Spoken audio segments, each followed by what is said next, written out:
parents would bring them right back because they've been customers for so many years. And these are very like fortunate events. And I understand it's like, well, lucky for you. You're right. Lucky for me. It did happen that way. But when I look at this situation, I get sad because it's like, fuck, this guy who is an only father, the mom's not around, and now he's not around for his daughter too. There's no judgment on what he did. I don't know what he's been going through, how many times he got sick of getting fucking robbed, but I wish he was still alive to tell the story. Yeah. You know? For sure. In 5, 4, 3, 2, 1. What's up, everybody? Welcome to another episode of the Genius Brain Podcast. We are back in the old studio once again, only because the studio that I have with Studio 71, they don't shoot at night. And sometimes I just be doing my best thoughts at night, dude. Hey, man, we're nocturnal people. You know? We really are. Yeah, we for sure are. Doing that shit in the morning was a little difficult, and we still are. It's just the studio was booked up, and I got to go to Hawaii because our store is opening hopefully in about a couple of weeks or so. We don't actually know the soft opening or grand opening date pending. But if you guys don't know, I've been working on opening the store with my buddy Joe in Hawaii right now, and it has been a fucking journey. Almost there. If I put any more money in that store, I'm gonna be sucking dick. Crazy dick. Anybody's dick. You're already this close to doing it. My fucking dick sucking number is so low right now. It's like $10. We got the two Eds here today. What's up? It's been a while. Mm-hmm. We got Edric and Ed Park. For those of you out there who got the Genius Brain Secret Society collabs, I actually have the fuck ups on right now because I don't deserve the real shit. But they're coming out to you guys real soon. Maybe this podcast is actually coming out this Sunday, so it'll be out in about a week. So we'll be sending those out real fucking soon. But 1 to 2 weeks tops. Yeah. I mean, I think we'll be able to start shipping in the week of like the what day is it today? 7th, so like the week of the 15th, I think. Yeah. Let's go. And I'm telling you, look at this shit. It looks better in person than it actually does. So sick. Like in photos. It's kind of indescribable. And this shit right here is my Korean pride. This is so fucking amazing. Korea never lose. Korean brain. I kind of want this to be a tattoo. That would be sick, I want this as a tattoo now. As a poster, as a tattoo. On my ball sack. No. Just do it on the tip of your dick. Just shave your head. It does look like the tip of the dick. Ouch. With the urethra right up the middle. Yeah, exactly. That's what I'm saying. So the world has been going to shit. Ed, the one with the Nike SB shirt, Ed and I did a podcast, which I feel like it was a 50-50 split about our opinions about something that happened out in Las Vegas with the smoke shop. There was a young man, just to reiterate the story, he stabbed somebody to the point where he was paralyzed because the kid was trying to steal vapes or whatever. Yeah. And I'm oversimplifying it right now. And if you guys want the full story, you guys can go ahead and check that out. Obviously, there was a back and forth about the things that I was saying. And so also Ed about kind of like the value of human life. They're like, okay, well, you're defending the thief. You don't care about the person who's a shop owner. This is how you kind of defend your store so they don't fuck with you again. Listen, I understand all this other stuff. I'm not here to defend myself. And I think people do have very valid points because it's not a clear black and white situation, right? Depending on your experiences and what you guys went through. I see what you said. It's the exact opposite of what I felt, but it's very valid. And I pretty much understand that because most of you haven't been in that situation. And I think like the scary thought about that is when you see somebody coming in, trying to rob your store, they go, it's either my life or theirs. And that is such a hard thing to kind of decide at a split second moment. Exactly. I think in circumstances like that, when people are viewing it from the outside looking in, they're thinking about it from like a very calm, logical state. It's not like that in the moment though. When you talk about life and death situation, you might do things that you might not normally do. And you might think, in that moment when you're thinking about a situation like that, I might do this, you really have no idea. Yeah, the biggest issue that I think me and Ed had with it, and the reason why like I fucking hated that story about people calling him a hero is that he went on Reddit, did an AMA, and he was gloating about... Oh, he did an AMA? He did an AMA on Reddit. Wow. Yeah. I didn't know it went that was the part that I was like, fuck this guy. Yeah. Like he wanted to kill somebody. Yeah. And for me, I still stand by that shit. If somebody who, like even if you had to defend yourself, the fact that you're sitting there telling, like, literally glorifying yourself because you nearly stabbed somebody to death because you wanted the love and the attention from a Reddit crowd blows my fucking mind. Yeah. And people in that Reddit were calling him an idiot. Like, what the fuck are you doing? You're a maniac. They're like, delete this shit. Yeah. Like, you're incriminating yourself. Like, it took him a minute to actually take it down. Yeah. And he was talking about how, he stayed calm because he plays like PvP games. Yeah. Was it League of Legends? Yeah. He said because he plays League. He was cool and calm when his heart rate went up. Wow. So this is a very particular situation. I think people need to understand this is one of the biggest reasons why I was like, he was not there to defend himself. He was waiting for a moment to stab somebody. Yeah. Whether it was in self-defense or not or whatever, his motives were very different and it's very clear because of how he was praising himself. Yeah. Who the fuck praises themselves after they nearly stab somebody to death? Yeah. Yeah, that's how you know something's a little off in his head. You know who does? The guy who shot the kid in Florida. I can't believe it. I'm blanking on his name. It was a huge thing. The guy who shot him was George Zimmerman. Oh, yeah. Long time ago. Yeah, long time ago. Like those types. Yeah, those right. types. Kyle Rittenhouse. Kyle Rittenhouse. The way Kyle he's acting Rittenhouse. now. Yeah. Like, this kid is of the same ilk. Yeah. The way he's reacting to it. Exactly. And so, people kind of wanted us to talk about this thing that happened out in LA, which is our block, our neighborhood, in the area that we live in. And everybody here in this room right now, small business owners. All of our parents are small business owners. Actually, your dad was in the fashion district. Yeah, bro, we started in the fucking fashion district back in the early 90s, man. Yeah, so there was a big thing that happened out in LA where beauty supply owner, also very close to me. My parents are also beauty supply owners. Customer comes in. I'm truncating the story right now. If I get any of this information wrong, write it in the comments, talk about it. I'm doing my best to remember it. But long story short, customer comes in, tries to steal a wig. This piece of shit tries to jet for it. The store owner goes after her and her friend, I believe, and he gets stabbed. A guy and a girl. And he gets stabbed to death. Yeah. Which is the exact fear that people were talking about when people were going against what we were saying in the other situation, right? This is pretty nuts. And people were like, oh, well, how do you feel about it now? It's like, my statement still stands the same. Mine too. And let me just go ahead and kind of give you a full background or just kind of lay a foundation here. I'm not sympathizing with any fucking thief. Yeah. I am not sympathizing with any fucking thief. We're not defending the thieves either. But we're not defending criminal rights or any of that shit. And so I value my parents' life and my life over product any day. For sure. And I think that the idea behind that is for a lot of people too, and I think we oversimplify situations on our side and the other people's side where they go, well, you have to stand up for yourself or it's going to keep happening and happening again. In things of thievery, whether you chase somebody or not, it's going to happen again and again and again. Yeah. There is a certain percentage of loss that you have with products, especially in these areas that you have to account for. You do what you can, but you have to value your life first. And I'm going to leave the GoFundMe for the daughter because she put a GoFundMe for her father. Mm-hmm. So if you guys can donate, I'll be donating as well. She wrote in this paragraph that she was upset with her father, which is understandable, right? Because it was just the product. Yeah. And then she said that she started talking to the other store owners and they're like, no, he's a hero. He was standing up for us. If it was my dad, I'm not talking about her father. That's not in my place. I'm talking about if I was in that situation. Yeah. I'm not saying I'd be upset at my father, but I wouldn't look at him as a hero. I would say you made a mistake because that wasn't worth it. Yeah. Because the situation is he ran out the store after them. Exactly. And for the product. They were already gone. I think that's the key question here is it worth it? Right? Yeah. That's always the thing that people are going to have a debate about. And I think you could look at it from both sides. If we were to look at it just straightforward, like especially because we come from small business backgrounds ourselves, right? With our family, immigrant family. We've seen that over and over again. We've dealt with it. For me, for sure, it's not worth it when the possible situation can lead to violence or even death. But then you also have to look at it from a standpoint of like, when this shit is happening over and over again, as you get older too, one day you might just kind of snap. Yeah. Be like, fuck that, that's enough, right? And it might cause somebody to do what this man did, do what Dooley did, which is run after. I mean, shit, man, even my family member who was out in Fashion District, something happened where he was getting robbed constantly, right? One day he had enough. He chased after the dudes.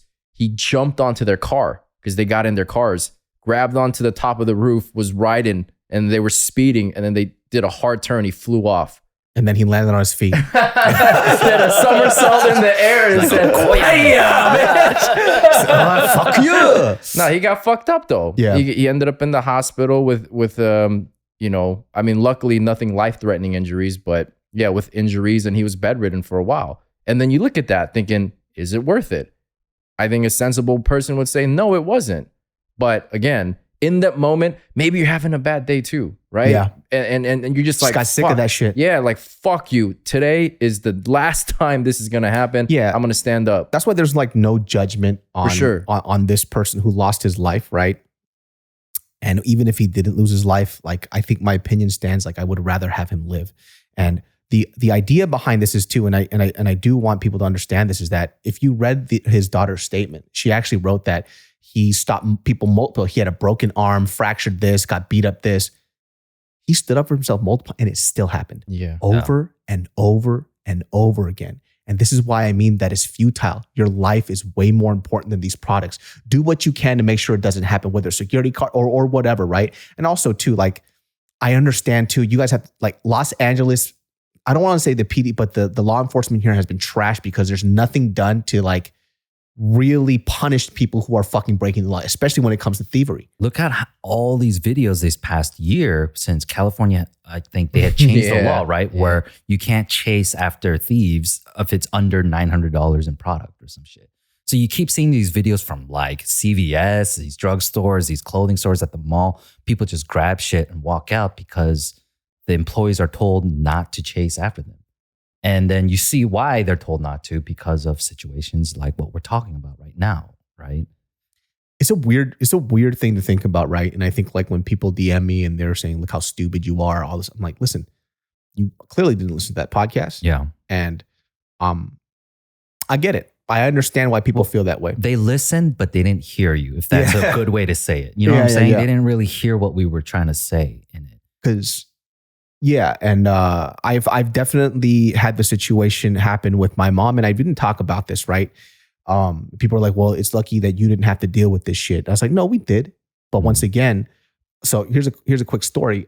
One time I was away at this point, right? I wasn't at the store. When I'm at the store, usually shit like this doesn't happen. I'm big. I'm a big fucking dude. I'm loudmouth as shit. And people kind of, I have friends in the area. So if people kind of fuck with my parents, you have a lot of other problems you're gonna have to deal with. You know what I mean? It's not, especially at that time when I was younger, you know, young kids around, people would back you up. My mom decided to try to stop somebody who, this lady was fucking out of her mind. She basically said, fuck you to my mom. And she started smashing all of our gels in the store, all of our products, are smashing them on the floor. And that's all money for us. So my mom comes up, and then my mom starts, you know, trying to push her out, but the lady starts swinging on my mom, and my mom had like bruises on her chest because the lady was socking my mom up. Wow. And my dad was upset at my mom, right? And I, at the time, was upset at my dad for being mad at my mom. It's like, dude, you should have your wife's back. And he goes, no. He goes, I'm not saying that I'm not mad that they did this to our store or whatever, but your mom could have died because she was trying to protect $40 worth of gel. Yeah. Like, let her run her rampage. We could have called the cops. We could have figured something out. But at the end of the day, your mom didn't have to get beat up for this. Yeah. You know? And he was like, these are the choices that we have to make. Whether you think that it's going to happen multiple times over and over again, the loss of product here and there is never going to be worth your mom's life. So you have to think about that before you go ahead and start running after people and chasing after people. Because I only did it once, and it was a big mistake. And I remember too, and it's kind of funny now when I think about it, this dude, I forgot what the fuck he was doing, but lo and behold, tried to jack some shit, and I grabbed him. And I'm young. This guy's huge. Yeah. And I look back, and I was like, this guy could kill me if he wanted to. Yeah. And I almost shat my fucking pants. My dad was upset at me. He goes, why the fuck did you do that? Is it worth it? Yeah. Like, do you feel like a hero? And the thing about it with my parents too, because we've had the same customers over and over again. Guess what? When some of these young kids who stole, guess who would bring them back? Their parents. Their parents would bring them right back because they've been customers for so many years. And these are very like fortunate events. And I understand it's like, well, lucky for you. You're right. Lucky for me. It did happen that way. But when I look at this situation, I get sad because it's like, fuck, this guy who is an only father, the mom's not around, and now he's not around for his daughter too. there's no judgment on what he did. I don't know what he's been going through, how many times he got sick of getting fucking robbed, but I wish he was still alive to tell the story. No, it's not like we don't see it. Like, because when you're a small business owner, you get, I guess, quote unquote, networked with other small business owners in your area. And, you know, one of my friends back in Tacoma, Washington, like I've known her since like 3rd, 4th grade or something. And we went to churches across the street from each other, like 2 big churches. And a couple years ago, her mom, their family, they have a store out in Tacoma, and they got robbed. And she got shot, you know? And I don't know the full story. I can't recall it completely, where if there was a struggle and she got like shot, or she got shot straight up and then robbed. But what I know about the story is that she like ran after her, but then didn't realize she was shot and then like died. Oh pretty my much God. bleeding out. You know, when like shit Adrenaline's like, going. adrenaline, Yeah, like it's- Ronald Reagan, he had an assassination attempt too. I guess he didn't know he got shot or some shit, you know? Like, you can't tell us like we don't understand. Like we know business owners who have lost their lives over this kind of shit. We've been in similar situations. Yeah. Like, it's not like, by the way, this is not somebody from like my position where I just watched my parents go to work. I actually ran one of their stores. Yeah. We used to own 2. I ran that fucking store. Also, too, I helped them. Like, the idea was my dad thought I was so fucking stupid. He wanted me to run the store because he's like, Parents said the same thing to me. You're not gonna be nothing. Just run this gas station. This is your life now. Yeah, pretty much. They just groomed us to be behind the the register. funny thing is, like, my parents actually told me that. It wasn't an assumption. No. My mom was like, well, you know, you were doing so bad in school. We thought you were dumb. Yo, my Oh, parents man. told me not to apply to college. That Me re- going to art school is rebellion. you Yeah. know? Bro, that reminds me of a situation. Sorry to sidetrack here, but like I got pulled out of class one time. Counselor called me, and then I was like, "The fuck did I do this time?" Right? Sits me down, and I'm like, "Yeah. So what is this about?" I think I was like 14 at the time or something. She's like, "So have you started thinking about college?" I was like, "Not really. I'm like 14. You know. I guess at some point I will." She's like, "So are you thinking about like universities?"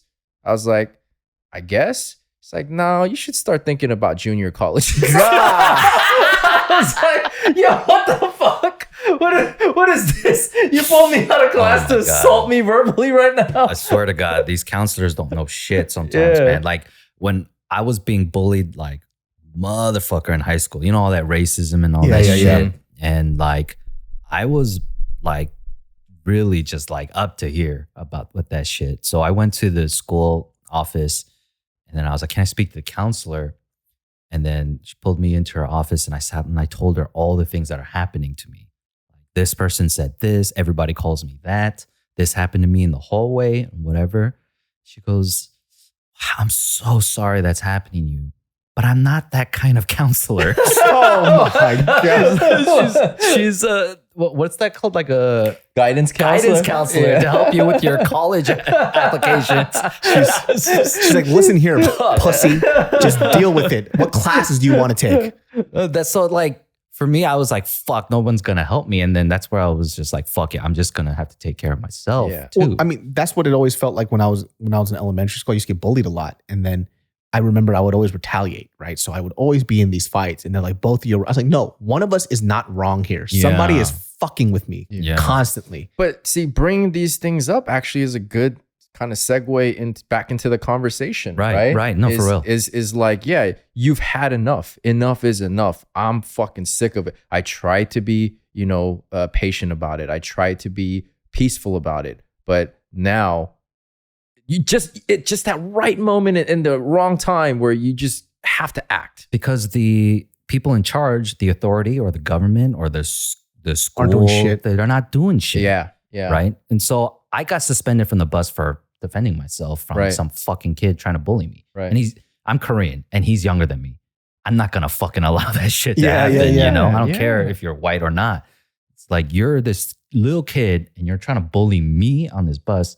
So I kicked his ass, like literally, I threw him on the ground and he was on his hands and knees and his butt was right there. So I literally kicked him in the ass. It was swift kick to the ass. And I got suspended from the bus. I couldn't take the bus anymore. Man. Like I hated those things. And like I said, I understand, like you just never know what's happening in these situations and what your mind is going through. But I also want to frame it too, where I have also told stories where I've said this too. Like when I was a kid, I used to get bullied so much, but the bullying stopped as much because I just made it a problem for people to bully me because I wasn't an easy target. Right. So I do sympathize with that, but I was also smart about my shit too. Like I also told that story on this podcast where I had like an older dude put a gun to my dick. I didn't be like, I'm not getting bullied today. That's enough. Not today. Yeah. And then he blasts my dick off. Yeah. And I'm like, I'm a hero. Yeah. It's like, but in theory, I'm still a man. We're not challenging other people to come at us. Yeah. Yes. For sure. You know, For sure. whether we're at school getting bullied or whether we're running our grocery store. If someone fucks up, like I'm not trying to call other people to, oh, I dare you to fuck with me. I wish you would fuck with me. Like, I know, I wish this would stop. Yeah. No, I think it's about sensibility, right? Because like even when my pops had his business in South Central, like there would be petty theft where kids would try to steal like bags of chips or whatever, right? He would, if he sees it, he would stop them and be like, hey, give it up, right? Yeah. Like, hey, you know what you did. I saw you or we caught it on the camera. But then during the riots, right, we're talking about he knows his business is about to fucking get wrecked. Yeah. He could have decided to go out there and be like, fuck that. I'm going to protect. Korean. Yeah. But he decided not to. Because, I mean, if it was in K-Town, maybe it would have been a different story because there might have been more support there. But, you know, in South Central, there was nobody to really back him up. The neighbors tried to help, but it got too crazy.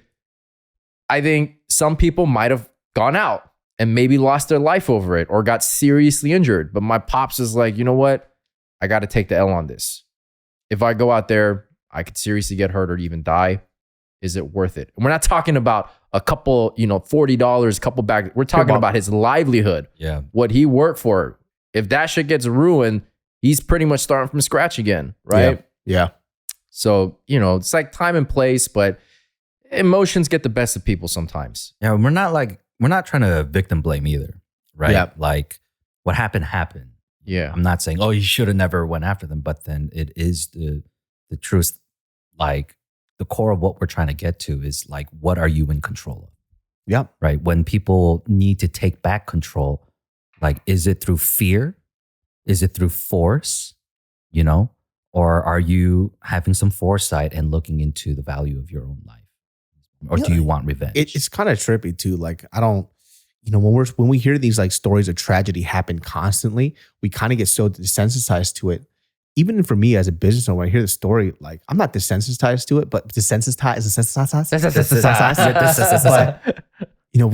How many times can we keep hearing these fucking stories, right? Yeah. And that nothing is really being done about it. That's why I also understand why people were angry in these comments, because they're also very, very frustrated. Even if they haven't gone through it themselves. Like, we were talking about how people are this trauma porn. Yeah. They're getting addicted to reading this trauma. So they're feeling as if it's happening to them right now, even though it isn't, right? Yeah. And it sucks. It really fucking sucks that there's really like, what are the options that are people having? And this is why people are writing comments like, oh, you empathize with the thieves versus a family that's suffering. And that's 100% not the fucking case, right?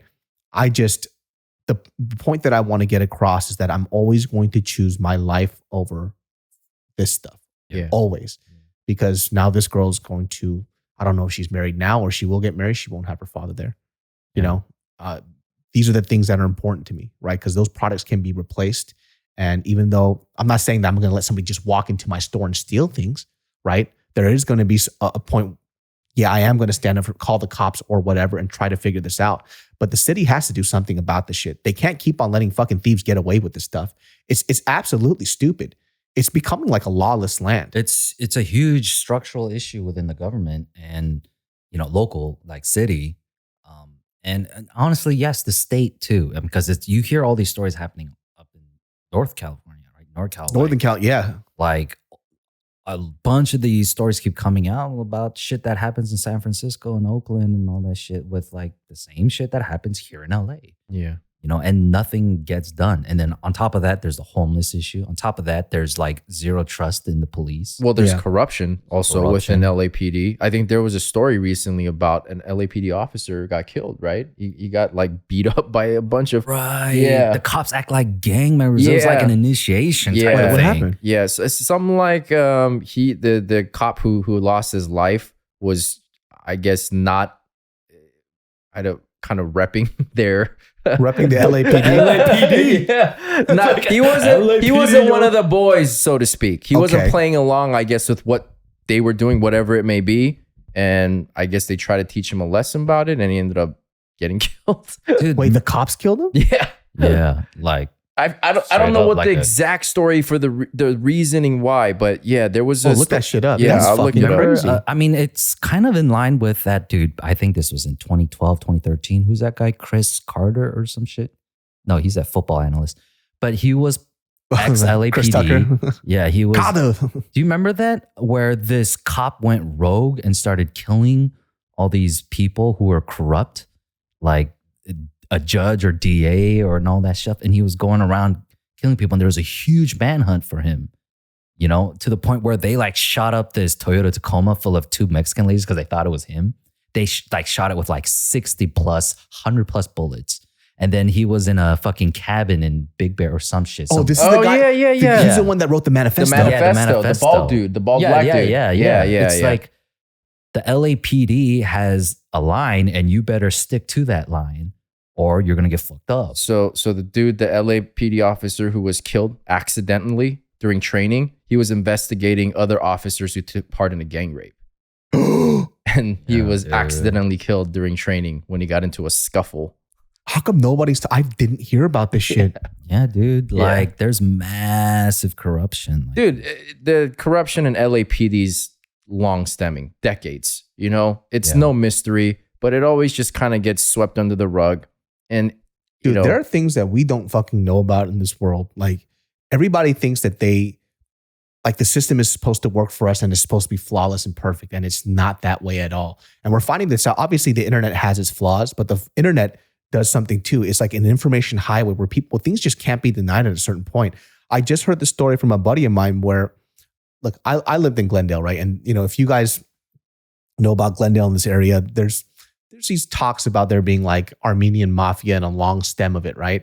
Let me tell you something. I don't think that's hearsay. This is real, right? So a buddy of mine witnessed this shit.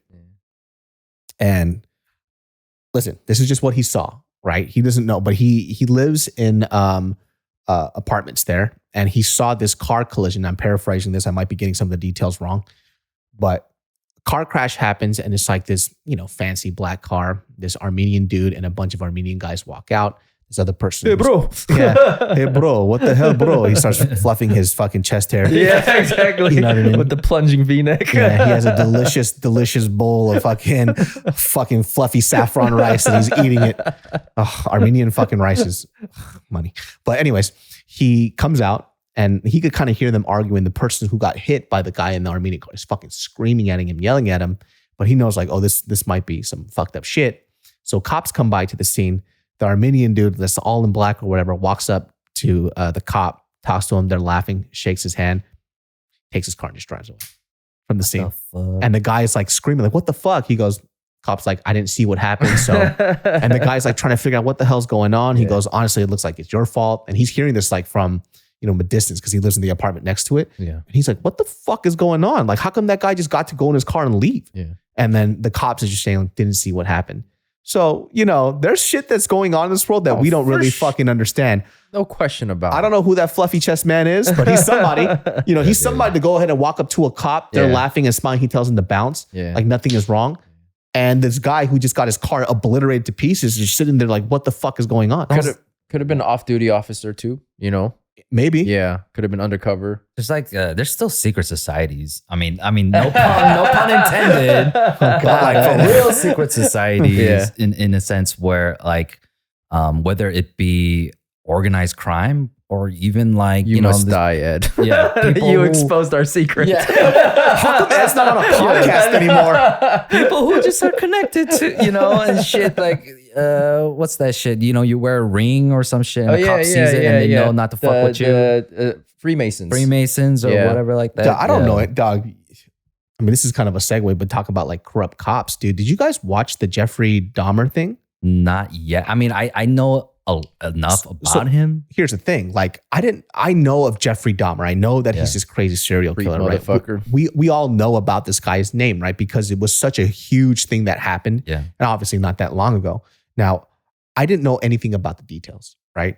So I was reading up on the stuff before I wanted to watch the show. I actually thought the show was going to be a documentary, but it's actually an episodic series. Yeah. Couldn't watch it. It was too real. Because I read up all the details, and then watching how well they reenacted it made me feel fucking weird. It creeped me the fuck out. Because at first, because when I was on Twitter, there was a lot of people saying like, this is disgusting. You're just re-traumatizing the families that went through this stuff. And I didn't understand because I know that there's a lot of documentaries that kind of already do this. Yeah. But I didn't know that this wasn't a documentary and how accurate these actors were and the writing. It's heavy. It is fucking heavy. I can handle some pretty foul shit, pretty dark, gory, like nasty shit. But I think I'm maybe like 4 episodes in. I really can't watch more than like even during one episode, I'm thinking halfway through, like, dude, I might just watch the rest of this another time, man. Dog, I watched the like half of the first episode, and because I read so much of that shit, it almost felt wrong for me to watch this shit. Right. Because you're being entertained. I'm being entertained by this fucking psychopath. This guy killed damn near 20 something people. It was, or 17 people or some shit. Double digit for sure. Double digit for sure. Enough to be an infamous person. And he ate some of them. Ate their hearts. Yeah. Like the whole backstory of Jeffrey Dahmer, and I'm pretty sure you guys, if you guys haven't watched the show already, I'll give you guys a little background of him. So I jog at night, right? I'm jogging like a mile and a half too. First of all, the way this infomercial video that I was listening to fucked me up a little bit, because in the beginning it goes, Jeffrey Dahmer was a young teen where he tried to kill a local jogger in his neighborhood as I'm jogging in the middle of the night. But this guy got really lucky, because the one day that Jeffrey Dahmer was trying to hide, he had a baseball bat or something like that, and he was trying to kill this guy, is the day that he wasn't there. And that was the first time that he was trying to murder somebody. Yeah. And it's weird how when we go back into the topic of this broken justice system, there were so many fucking times where Jeffrey Dahmer could have gotten caught. Right. Oh yeah, dude, especially with that fucking minor, that Asian kid. The Laotian kid. Yeah. Or I know that story. I didn't see the show, but I always knew that that's story. fucking crazy, man. Yeah. It's like, and then the fucking call after, his neighbor follows up. Hey, so why'd you guys leave? He's like, there's nothing to worry about. He's like, are you sure? Like, that looks like a child to me. So no. It's just some like boyfriend thing. He's like, no. But it looks like a child. Did you see his ID to make sure he's in a? It's like, ma'am, don't worry about it. We told you we took care of it. So like, not only was it reported, cops showed up, went into his room to investigate, smells that foul ass smell from a fucking body in a vat of acid. So, so if you guys if you have never smelled a decaying body, the only reason I know is because I smelled like roadkill. Like there was a dead dog when I was walking around Long Beach, and there was this dead animal. I think it was a dead dog that was just there. I was kind of in a bad neighborhood. Foul, bro. And it is, I don't know if it's because of something instinctual in us as human beings. Yeah. When I smelled that shit, I immediately knew it was a carcass. And I've never smelt one before. Yeah. And my hairs on my arms raised up, and I wanted to throw up. I was just going to say your hair stands up. Yeah. So there's something instinctual in us when we smell this, that we know that this is a unique and weird smell. It smells like a dead body. Yeah. And I've never smelt a dead body before. And then these cops just smelt it like, maybe you need like, some Febreze or some shit. It's like, what's that smell? He's like, it's just, pork meat that went bad. Yeah, it is absolutely insane. So this kid, the Laotian kid, who I believe he was 14 years old. Yes. Yeah, 14. So Jeffrey Dahmer was doing experimental shit where he was trying to lobotomize people to make sure that they're zombies, so he could fuck them over and over and over again. So that they would never leave him. Exactly. So he was trying to put, I believe it was hydrogen chloride or hydrogen peroxide in his brain. He was doing multiple different like lobotomy experiments. Yeah. And so it didn't work, obviously. The kid ran away. This kid's outside. Cops take him. Bleeding from his head, mind you. Bleeding from his fucking head. Escorts him back to Jeffrey Dahmer's fucking apartment. Yeah. Was he naked too or something? I think he's like half naked. Yeah, he's like half naked. Yeah. And the fucked up thing about this too is that cop got interviewed or kind of, I won't say like debriefed, and he said there was nothing wrong. Like there was nothing wrong with the situation for me to feel like something was wrong. It was minus a lover's hole in his fucking skull. I mean, like, I don't know if I should say it, but this sounds like peak white privilege. Because if a black dude lost his 14-year-old boyfriend bleeding from the head, I mean, come on. Well, that, and it took place in like a neighborhood or an apartment complex with a lot of minorities. It was a black woman who reported it, you know, so they're just kind of like, he told her like, shut the fuck up. Yeah, it's a lover's quarrel. Like, stay out of it. Like the lady was like trying to plead with the cop. Like, yo, this is fucked up. I know there's something wrong with this guy. She tells her to shut the fuck up. Yeah. Insane. This is why I think like these things like you don't hear much about black serial killers, right? And it makes me think like, is this just some shit white people do? This crazy shit, right? Or is it because black people are aware of white privilege and they can't get away with this shit that they're extra careful? It's not that they haven't tried. It's just because of this fucking racist society, they have to be better serial killers. True. That's true. I mean, it was so weird. Okay. I mean, we can go into this whole like psychology of like how he developed as a serial killer. He had a really fucked up life, fucked up childhood growing up as a kid. Yeah. His mom was like on pills and drugs popping or whatever. pills while she was pregnant. Yeah, his father was a scientist, and he actually started getting into like dismembering animals and bleaching bones because that's what his father did as a scientist. So that was like his first introduction. Yeah. There was points where there was a story where he was being interviewed, and he told a story about the first time that he ever like enacted in like a killing a living thing was when he brought this tadpole in for show and tell, and then the teacher gave that tadpole to one of his classmates. Pissed him off. He goes over to his friend's house, pours gasoline. No, that in the show he steals it. In real life, he actually poured gasoline in his thing and killed the tadpole. There was another part where he killed a dog in the forest. He impaled the fucking dog's head onto a stake and left it in the forest. Dude, all these signs. That's the telltale sign of like serial killers is like people in childhood, like kids who kill animals. Yeah.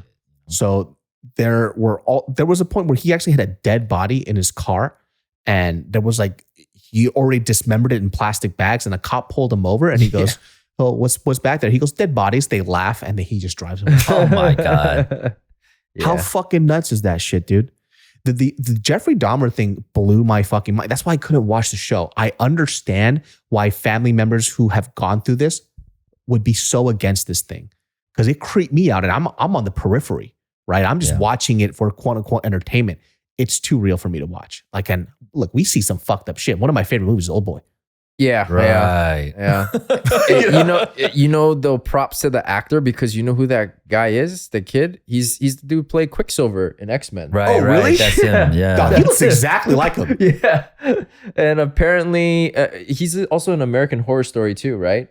That actor. Never watched that show. Because he's played like the Manson family. Who's the cult leader? Charles Manson. He played him. He played like all these. Hey, put that fool on watch, dude. I don't trust him, dude. It's his sunken eyes, man. He played him too well, dude. Creep me the fuck out, dude. So I kept on listening to all this stuff, and I was reading more about him. All of his victims he was gay, closeted gay. He went to move in with his grandma because his parents couldn't really deal with him. And I guess the only person that had a calming presence on him was his grandma as a child. And then he just kept dismembering bodies, and his grandma would complain about the smell or whatever, and he would just deflect. He eventually moved into an apartment. He actually went into the military. Yeah, he did. He was in the military, and he was fucking drugging and butt fucking the shit out of people, dude. The fuck? Yeah. So not including the 17 people that he murdered or so, or whatever the double digits of people that he murdered. I don't know how many people this fool raped. Yeah, exactly. All these people he violated. Yeah. Yeah. And the weirdest thing about this guy is that when people would talk about him, they say like about a lot of serial killers, they're highly sociable. Like when you talk to them, you can't really tell. They're like the talk of the town. It's the same thing with the guy who was the killer clown. Gacey. Yeah. John Wayne Gacey. John Wayne Gacey. He was a community leader, right? Everybody in the town loved him. He dressed up as a clown doing like community parties for kids. People fucking loved this guy, but he had like 30 some odd dead bodies in his floorboards in his house. There's the other dude. It's like the fucking three kings here of serial killers. Who's that other guy? Very famous serial killer. But he would pick up girls all the time and just kill them and fuck their dead bodies. There's Gacey, there's Dahmer, and then the third one. He was the first guy, super famous. The docuseries. He was the onslaught of all the stuff. The dude that girls liked. He girls found him handsome. love. Fuck, what's his name? Oh, yeah, man. I can't remember it. But this they guy, all had the same glasses though. Yeah. The serial killer starter kit. Yeah, this guy was a good-looking dude. I can't believe I can't remember. He's so fucking famous. I can't remember his name either. He would hide their dead bodies, go back to the dead bodies days, even weeks later while they're rotting, and he'd get turned on and Ted Bundy. Ted Bundy. Yeah. He'd fuck their fucking rotten bodies. Yeah. He'd fuck their dead eye holes and shit, Yeah. That kind of disgusting That is shit. so fucking disturbing, man. It's I don't know what it is. Was it just because they could get away with it in the 70s? Is it just that much harder to get away with it now? Because we're way more informed. The first time he ever killed, what's his face? Not John Wayne Gacy. I'm forgetting his fucking name already. Jeffrey Dahmer. Oh, Jeffrey Dahmer. He fucking bludgeoned somebody to death with a fucking dumbbell. This hitchhiker. Yeah. And he found out that he wasn't gay. And he was, well, I guess I can't really fuck this guy. So he decided to bludgeon somebody with a dumbbell, dude. Insane. And there's so many murder, and there's probably more things that he has done that people can't even account for.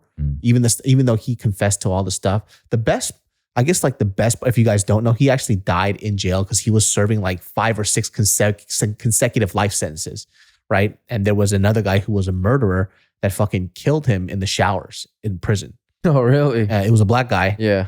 Fucking beat him to death, right? And when he talked about him bludgeoning him to death, he said that he had no facial expression, no emotion, no noise. And he just took it. Fuck.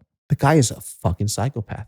I mean, was it because it was he was a child molester kind of guy? I'm pretty sure because he just killed all black people. Yeah. Killed a lot of black people. Yeah. Right.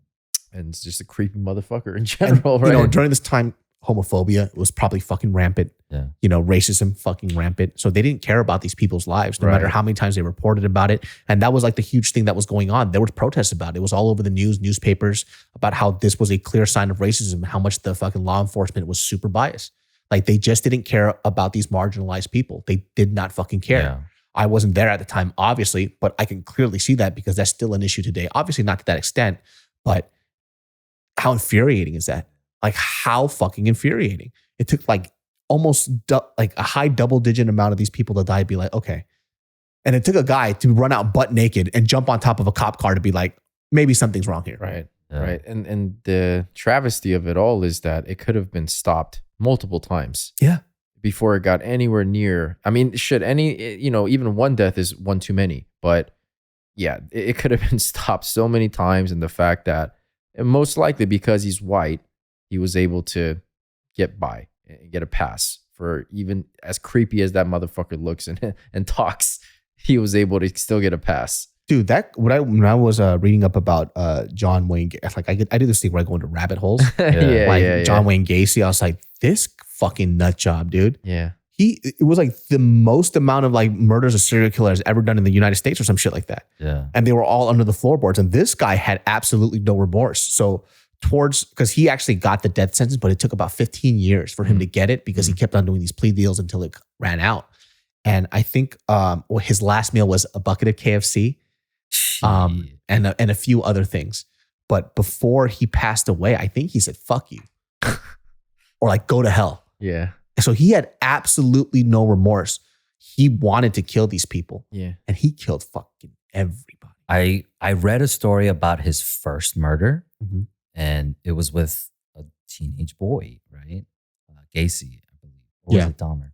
Shit, I can't remember. But I mean, he had hooked up with a kid, and in the morning, when he woke up, he saw the kid with a knife in his hand.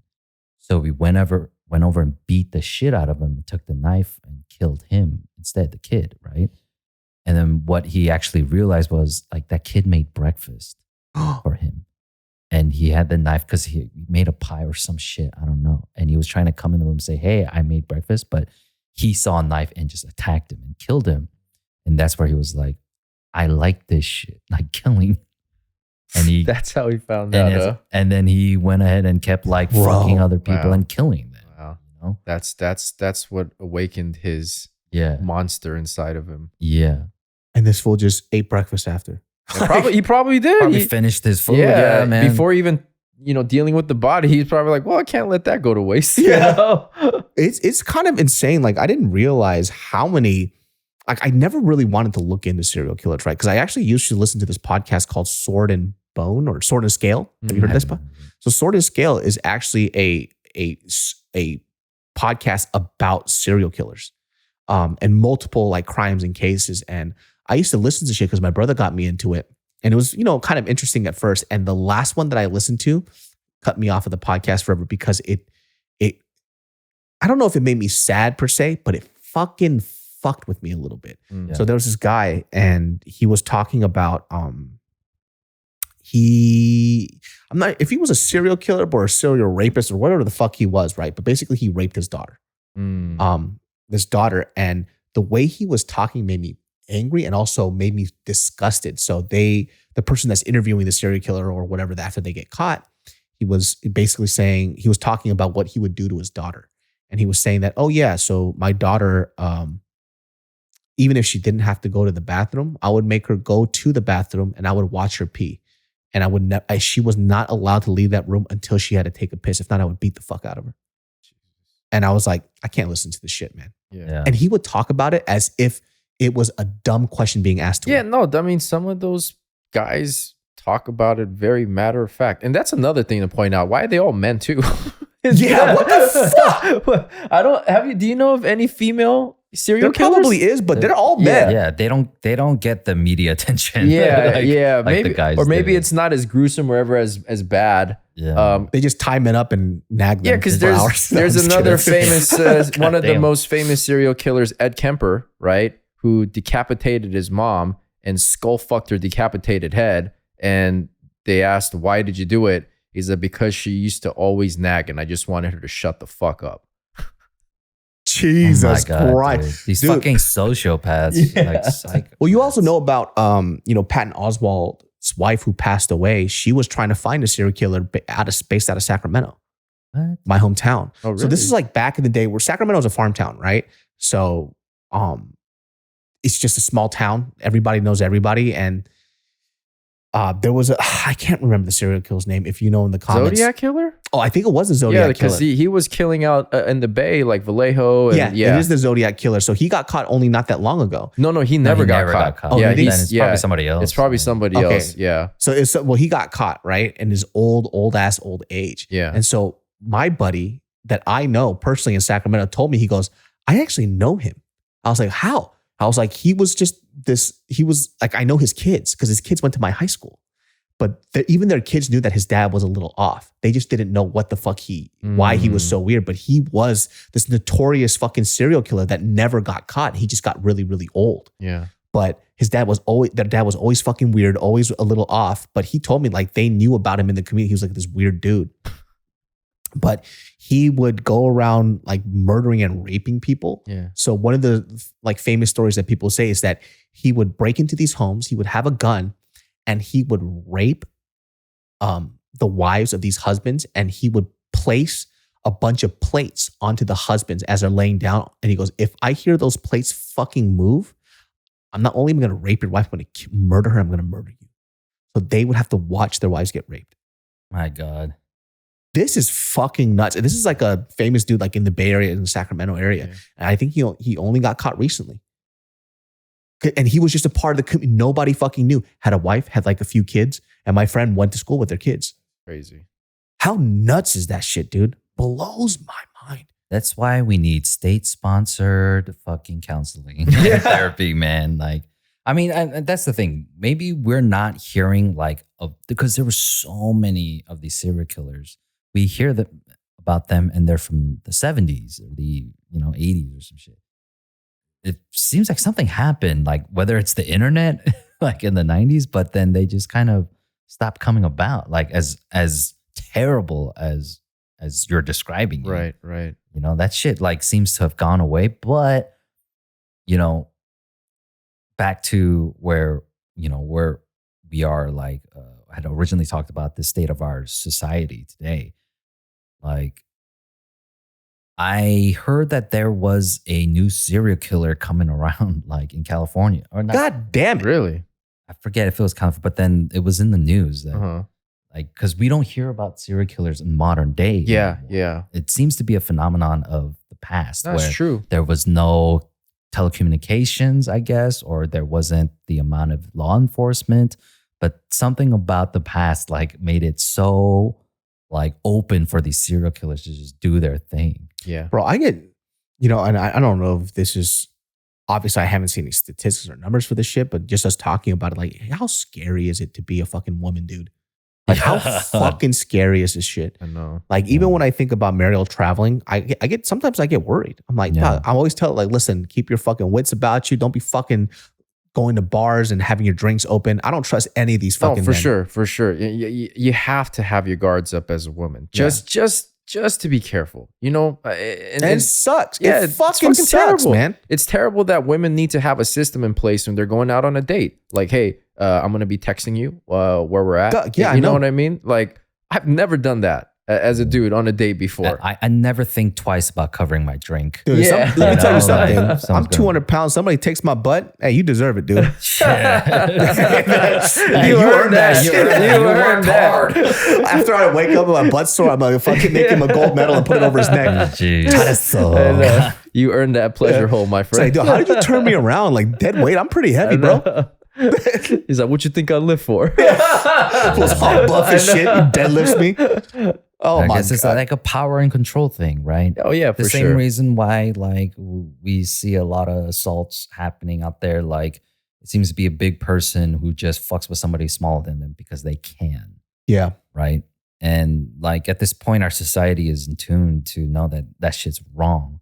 And especially like at this point for men to be taking advantage of women, like that's just wrong. Oh, I mean, Because and like that's a part of our society, our culture today, our generation. It's like we're not down with that Well, shit. I mean, you want to talk about, those type of issues. Look at Iran right now. oh, right? bro, Man. dude, what was when I feel kind of bad because, there are things that I really want to talk about on this podcast, but there's so many things that kind of like, it's hard for me to read about this stuff because it fucks with my head so much. Yeah. It really keeps me up at night. And, kind of reading about this from a cursory sense, like I didn't read too much about it, but it's that woman who got fucking bludgeoned to death Yeah. by the morality police Yeah. because she was, indecently, whatever, exposing herself by whatever Iranian law of like whatever this morality police or the morality that they uphold. Yeah. But she got fucking bludgeoned to death. Could you fucking imagine? I mean, that's third world level right there, man. The fucking life is cheap out there, especially if you're a woman. because she was wearing her Especially- hijab wrong or something, right? Well, Yeah. they're saying that they don't want to wear it, and basically that's what the protests are, with women kind of rebelling by taking it off. Well, apparently, so originally it was like she was wearing it wrong according to the morality police, and the protests now is just like fuck it then. Yeah, Fuck you. We're not wearing these. If you're gonna things. kill me anyways, why Right. the Yeah. fuck would I wear this shit? right. Yeah, it's fucked up because out there, like misogyny is so fucking hardcore, and look, you can call it in a sense, like an honor killing. And you guys know what honor killings are? Like, It's tied to the religion. yeah, like a lot of, in a lot of Muslim countries. Let's not a preface lot. that by saying it's extremist. It's extremist. Yeah, it's extremist Like, Muslims. let's say you renounce your faith and you become another religion. Let's say you're wearing a hijab wrong. Let's say you're not following this or that wrong. Or whatever happens, like your family, usually it's fucked up, but the family members, like the father or brother, will kill, their own family members, their sister or their daughter, because they lost their virginity. Right. They're not wearing or following the theocratic laws, right? And I met a guy who went through something like this in Iraq. There's this guy I met. So funny. Like he learned English from watching Friends. Just like the BTS member. Friends is that influential. And I don't care what anybody says, it's a funny ass show, right? But he watched Friends. And that's how he learned to speak English. And then he invited us to his house to meet his family and all these things, you know? And his dad has 3 wives. Went to his house, there's 3 wives, and I guess he has like 9+ children. You know? And his dad would speak, the son we know would translate for us. He's like, he straight up just said, I was like, do you think it's weird? What? He's like, that I have 3 wives. What do you think? I'm like, I don't know. You must like, damn, be bro, a very You do you, bro. man. Yeah. Like, if you can handle it. It's a lot of headaches. Yeah. And then like his dad told us this joke where like he said, you know, before the war, the women would always walk 5 feet behind the men. The men would walk in front, you know. How do they hold their hands? They don't. That's no touching. They don't. Right. Dude, public PDA is not a thing, bro. God damn. And then he said, but after the war, when the Americans came here, the women now walk 5 feet ahead of the men. We're like, really? Why?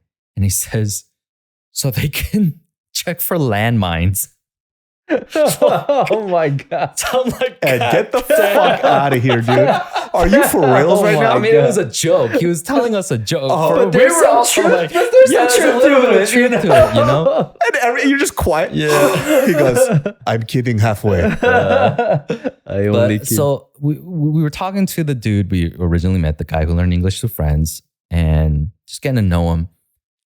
And he told us like he had a girlfriend, you know, but when her family found out that they were dating, like straight up, like they were fucking, you know.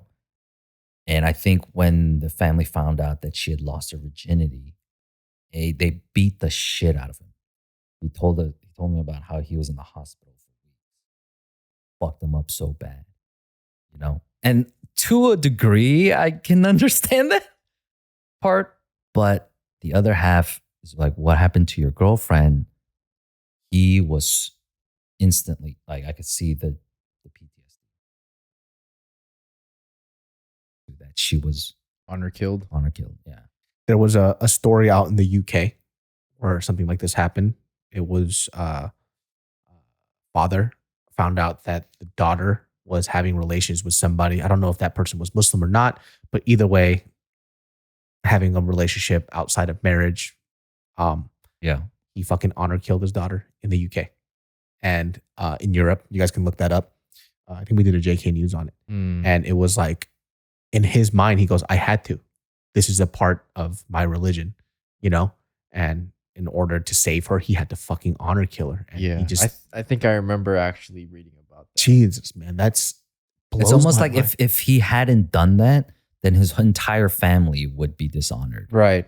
You know, in their society. So fucking backwards ass shit, man. But you know, that's daily life. Those are the rules out there, especially in a place like a third world country where, extreme. They'll cut your hand off for theft. Right. And this is what I was saying too. And I remember I just read this comment that was just so obnoxious. It was like, I said, so I was alluding to the fact that I find it very odd for people who haven't traveled outside of this country, right? And I'm talking about for a lot of Christian people who have to do missionary trips, we get to see some fucked up shit. They go, America has become the worst country to live in this world. And I'm like, I don't think you know how it is to live in other countries. You just read an article about a girl who got bludgeoned to death because she wore a hijab wrong, right? And this was during the time we were mentioning it, about during the war, Ukraine and Russia. And as this is happening, people on Twitter are like, it sucks to be an American because it's the worst country to live in. And then somebody wrote in the comment, it's like, well, you can't compare trauma to trauma. Yes, I can. Yeah. In this case, I can. For you to talk about this country being the most horrific place to live in blows my mind. Yeah. When you have the knowledge of the internet and you could read all this stuff and you're retweeting the stuff about how terrible this is, and then you didn't get your Starbucks order right. And then you're like, the disrespect I faced today. Like, let's not get it twisted. Yes, the things that are happening here can be horrific and it's terrible. But I agree. We live in a fucking very privileged first world country. You know, it's not this fucking place where you have to, where the life is cheap and you got to worry about honor killings and, you know. I mean, like, that's nothing. Like, poor people have the internet here. You know, They find it somehow, you know, like the way. That's why the homeless Boost Mobile. Yeah, that's why the homeless people go to the library to masturbate there because they watch porn on the fucking, you know, fucking what's it called? Jeffrey Dahmer. This fool did some indecent exposure. He was jacking off, showing his dick to people. That fool had to pay a $50 fine back in the day. That's my God. That fool flashed his dick around kids are like $50. Yeah, we're square. Yeah. He's like, that's it. All right, I'm gonna do it again. Then, you know. I mean, listen, like, you know, to go back to the first topic that we're talking about, just to reiterate, man, like I'm going to post this girl's GoFundMe for her father's like funeral proceedings. Like, I'm so curious to see, like, I wonder how people feel about this. And I do want people to understand, like, listen, I'm never siding with people who are thieves, right? But I do value human life on both sides. That girl is a piece of shit. And that girl, she either needs to be in jail for fucking life for stabbing somebody to death over a fucking wig piece. Absolutely. And then also, too, I didn't mention this. She did a fucking IG live after this. Yeah, that's the most terrible thing about it, man. It's just like the AMA Reddit guy. These two people, to me, like, bothers me. It bothers me. That's kind of like where it just fucking mind-blowingly stupid is that we live in this world of, you know, this instant gratification through a screen and like you're always on, right? Whether you're broadcasting on Instagram or TikTok, whatever. And some of these people who are obviously kind of fucked up in the head, that doesn't change for them.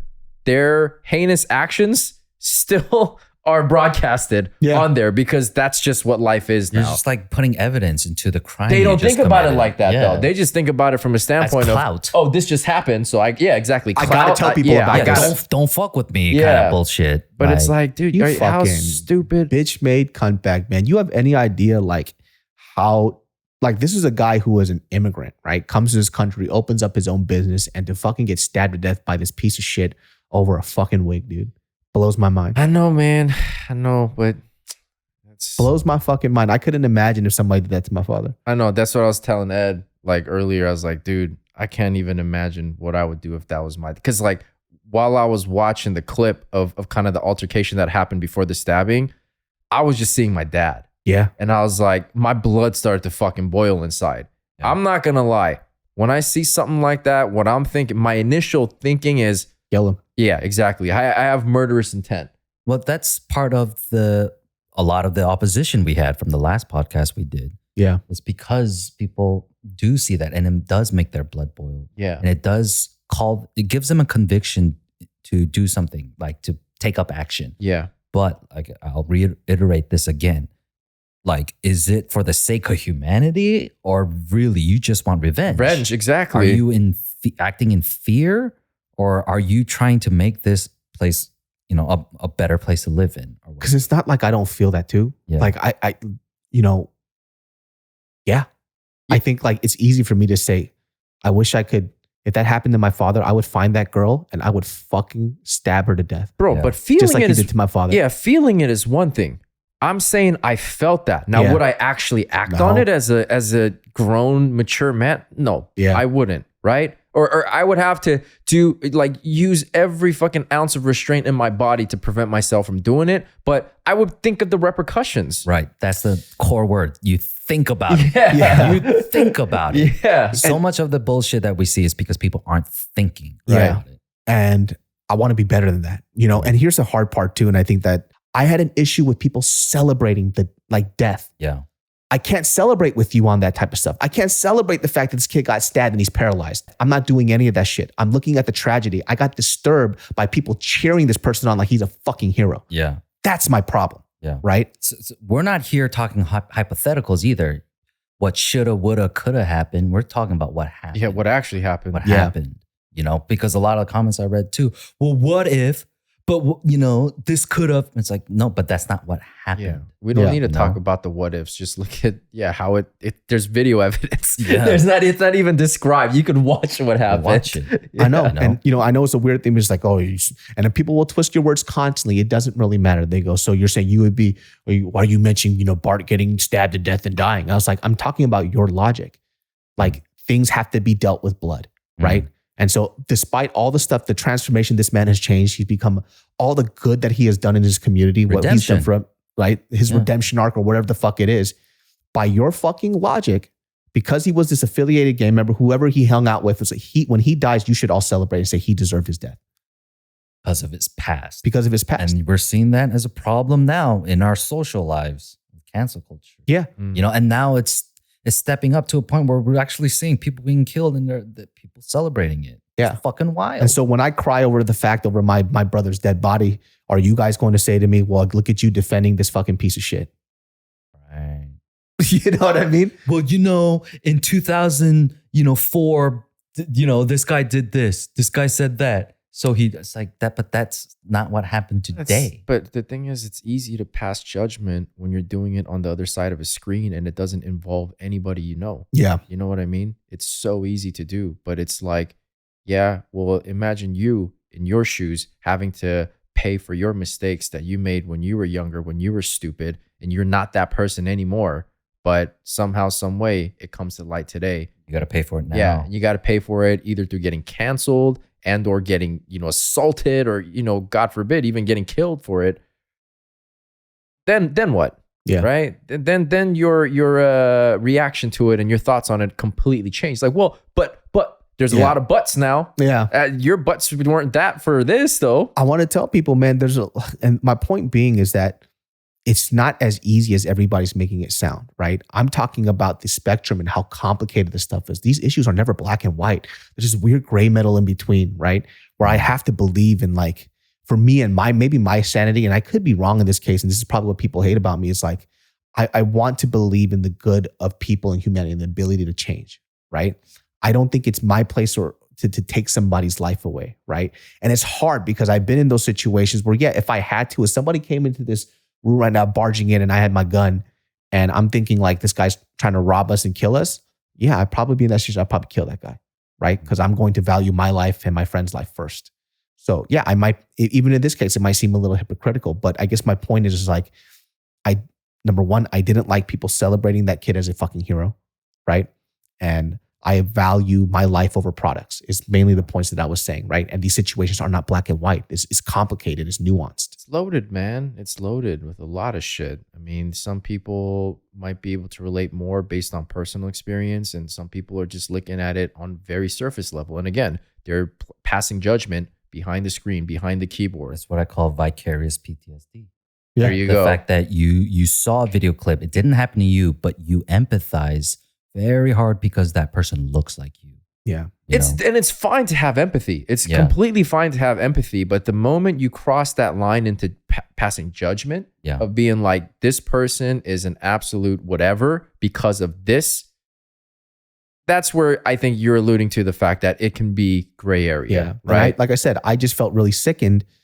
I think I wouldn't have had such a hard stance on this if it wasn't for that fucking AMA Reddit. Yeah. That's the shit that fucked with me hard. Yeah. Yeah, I was shocked. I didn't Yeah, even know. that would If fuck with me. If that shit just happened and I'd say like, damn, that's fucked up situation, the law will deal with it kind of thing. Then you see this guy's his whole MO about it. And like, it's as if like he was so glad that his security camera actually caught the fact that he stabbed somebody to death. So that he can post it and gloat about it. makes my Because he stomach posted turn. on Instagram, he posted on Reddit. Everywhere. I mean, come on. He was clout chasing, man. Yeah. He was clout chasing through killing somebody and justifying And it. then people see us being upset with that and think that we're defending the thieves. Like, that's not what we're talking about. Yeah, here. it's the behavior afterward. Yeah. You protected your life? Great. Fine. That's all fine and good. Now, why do you have to fucking go and do all this other bullshit about it, right? That makes it seem like you sat enjoyed and it. waited. Yeah, sat and you waited kind of to kill enjoyed somebody. it.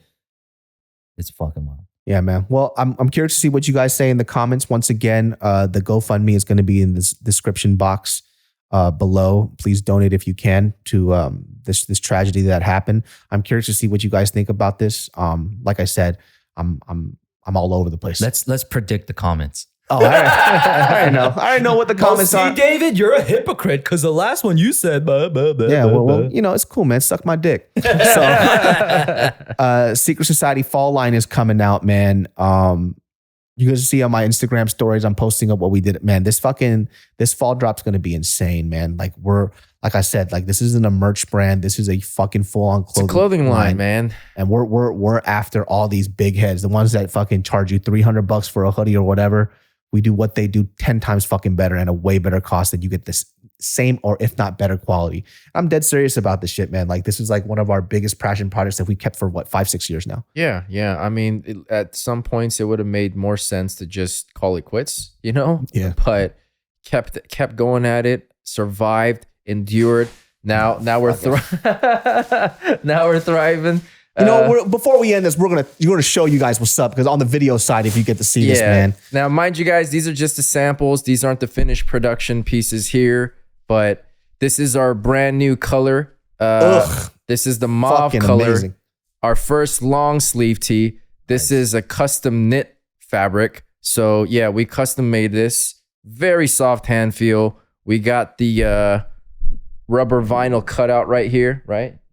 Don't you just want to keep touching it? Oh my God. Right? Yo, that's so pleasant, right? Fucking my finger is getting its own little ASMR. Exactly. It's so pleasant to touch. Oh shit, yeah. So yeah, it's the first time we're doing like a cutout of the logo here like this. But more than that, this fucking rubber vinyl is just so pleasant to look at and to touch.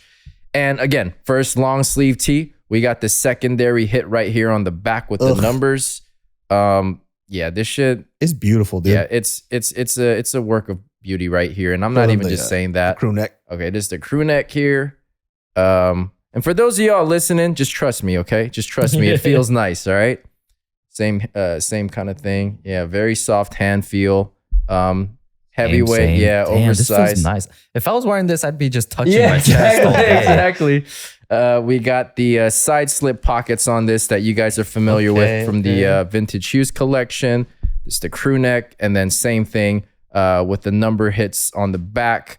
And we're keeping it simple this time, where we're just running one design where, it's just the SS logo on the front and then the numbers on the back for the tops.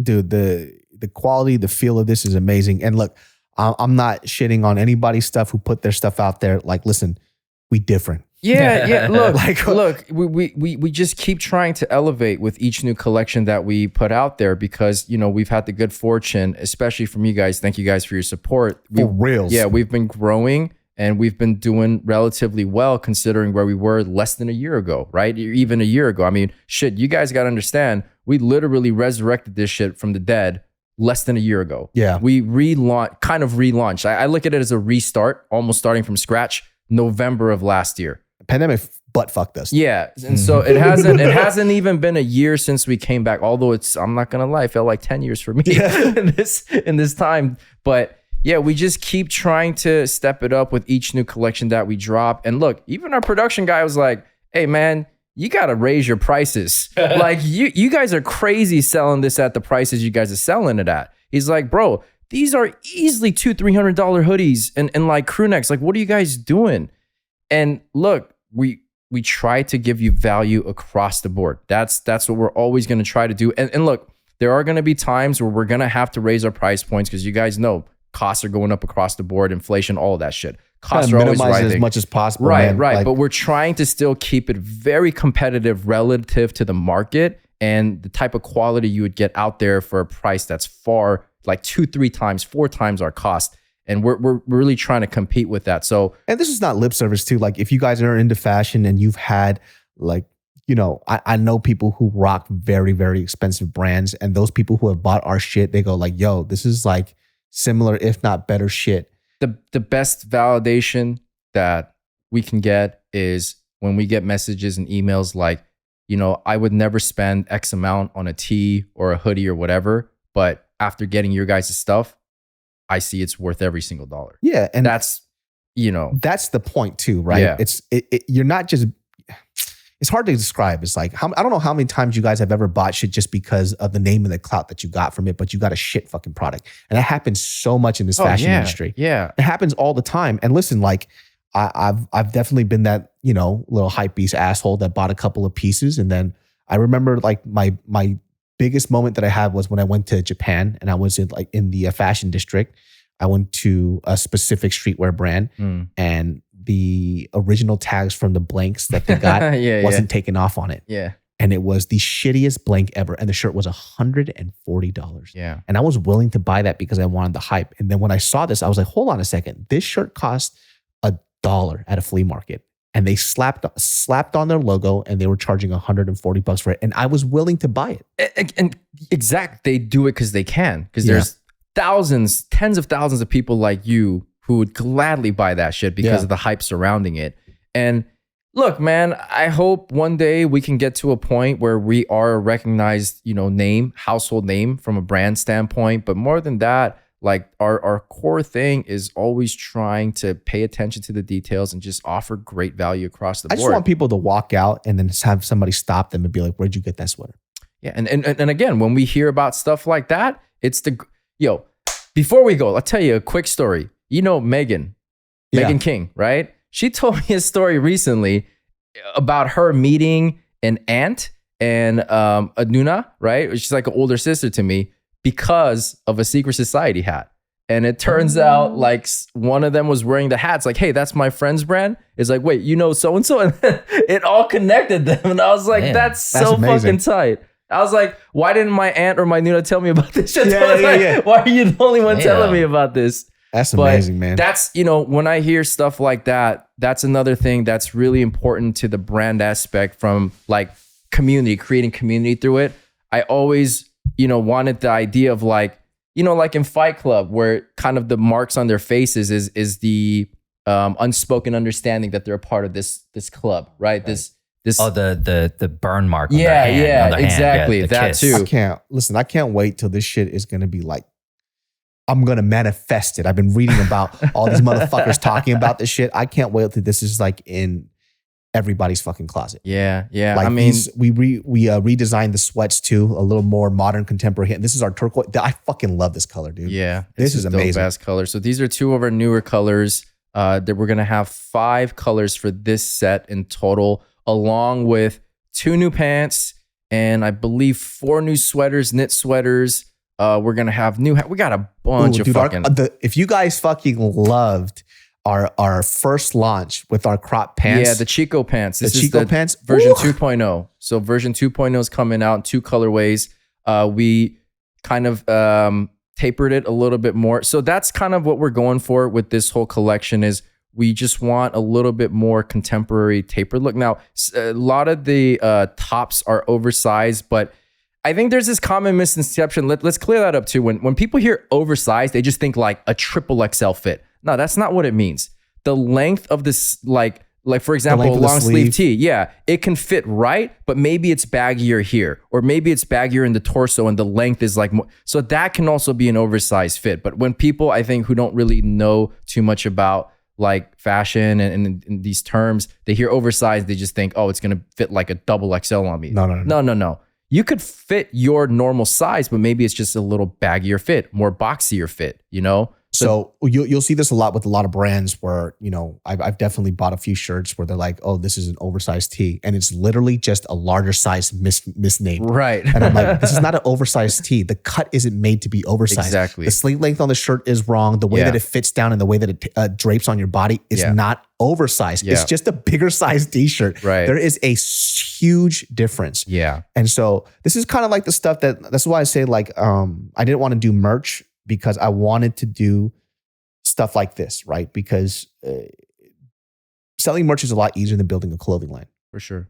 And we've definitely taken up this task that's a lot more difficult, but we're still going at it. And, our numbers are growing. So definitely people are seeing something that we've been trying, this message that we're trying to get across, and somehow it's fucking working. And I think what it is that when people receive the products, they know what's up. Yeah. You can't, either way, it can't be denied. When you receive it, you understand what's up.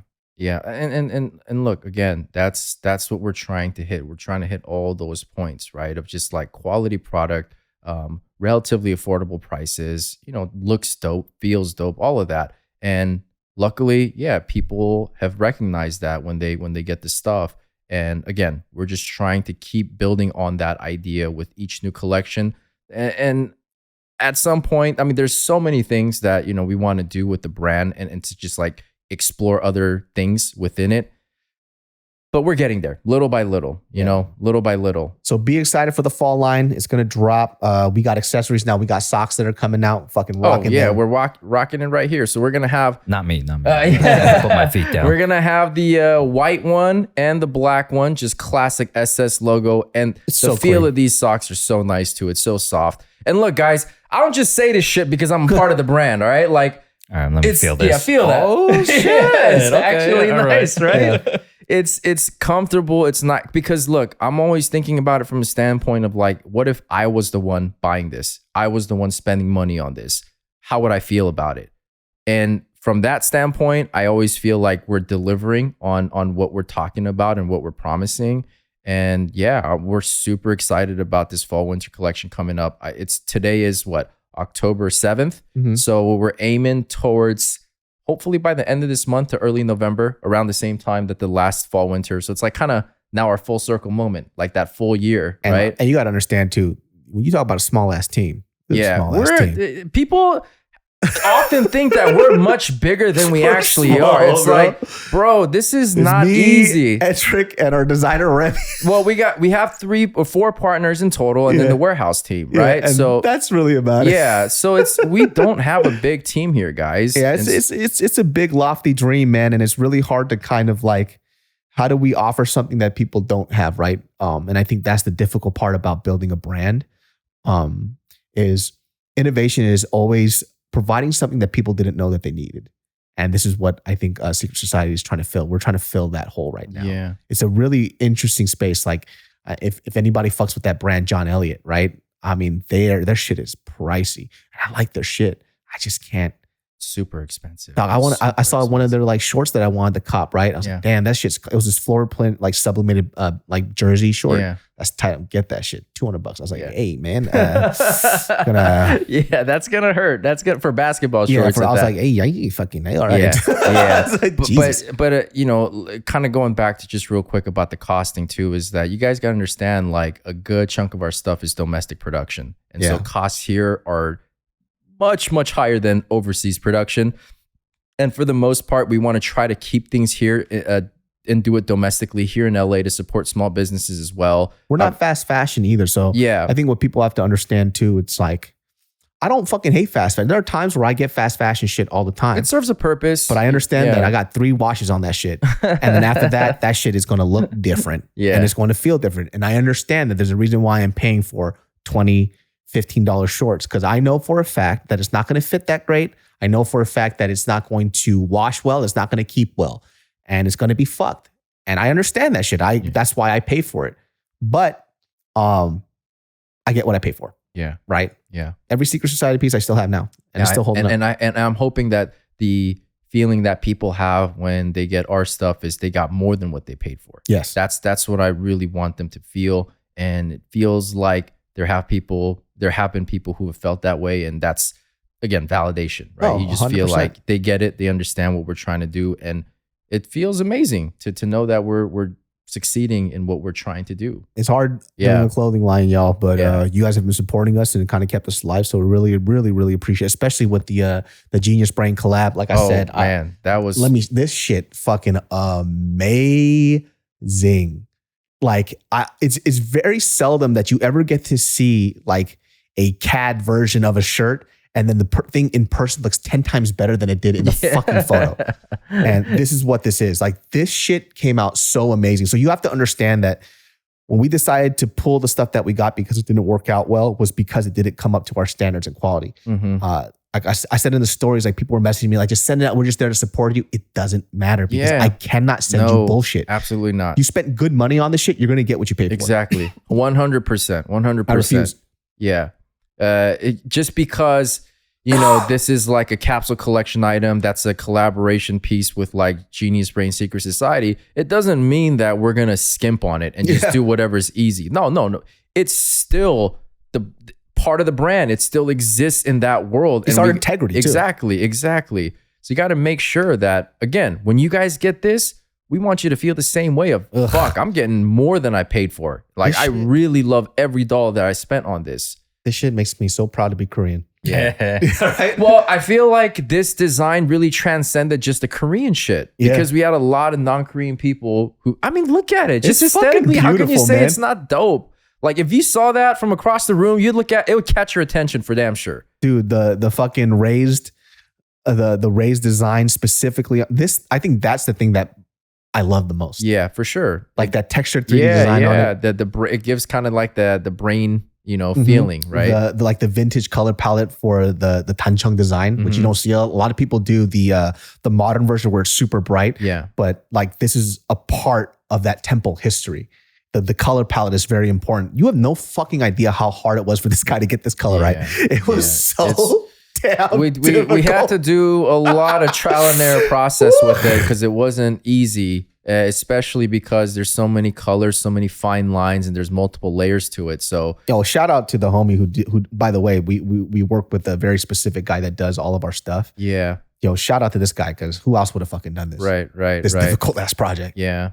But I mean, shit, look at it. It was worth it. The investment that we put into it, that shit turned out great. So, thank you guys for waiting. Thank you guys for your patience and your understanding. But yeah, we just want to make sure you guys have the best version possible of what we had in mind. And yeah, that's why we couldn't send out our first batch of that stuff. So. But anyways, guys, Genius Brain every Sundays at 12 p.m. Of course, we had to do a little infomercial at the end. Yeah, man, I got to, for man. $5.99. For $4.99. No, for $3.99. You're not going to pay $199, not even $189, not $179, not $169, not $159, not $149, not even $99. Not 10 days later. Just call 900 555 555. I called that number and I got that Ron Popeil machine. By the way, one of the best things I ever got before it broke. Had it for fucking like 10 years. Made the best chicken, got me so much pussy, which was just really one girl who was a little overweight and she loved me for it. Genius Brain every Sundays at 12 p.m. You could catch Ed at Ed2, Secret Society, SCRT, Make sure you guys check us out. Follow the Instagram. Wait for these updates. When the fall line drops, shit goes out fucking fast. Like I said, super hyped for the shit. I cannot wait to see you guys rock the shit. Make sure that when you get the stuff, post your fucking secret fit. Tag me, tag all of us. I want to see it. Please tag us. And then you can follow Ed The other one. at Park VP, and you can see him on the Genius Brain podcast. Stay blessed. Love you guys. Make sure that you guys talk in the comments, whether it's on the podcast side or the videos. I want to hear your opinions about these situations. Love you all very much. I fucking love you. Yeah. Bye. Fucking Peace. love.